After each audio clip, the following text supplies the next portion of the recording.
નમસ્કાર મિત્રો, વિડીયોમાં તમારું સ્વાગત છે। જી હા મિત્રો, અત્યારે હાલ મોટા અને મહત્વના સમાચાર સામે આવી રહ્યા છે। તો મિત્રો, સમાચારમાં વાત કરીએ તો અમદાવાદના ચેનપુર વિસ્તારમાં દિવાળીના તહેવાર દરમિયાન બેદરકારીપૂર્વક ફટાકડા ફોડવાની ઘટનાએ એક કિશોરીનો જીવ લીધો છે।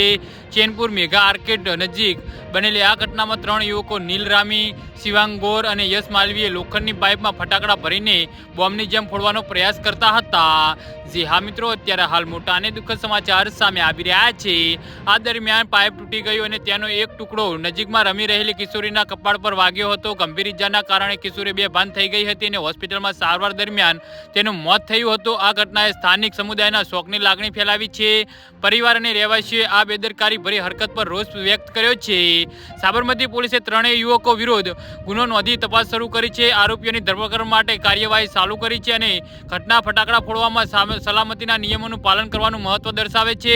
દિવાળી દરમિયાન આવી દુર્ઘટના ટાળવા પોલીસે અને વહીવટીતંત્રએ લોકોને સુરક્ષિત રીતે ફટાકડા ફોડવા અને બાળકોને સાવચેતી રહેવા સલાહ આપી છે। આ ઘટના દિવાળીના આનંદમાં સાવચેતીની જરૂરિયાત યાદ અપાવે છે, તેથી ભવિષ્યમાં આવી દુર્ઘટના ન બને।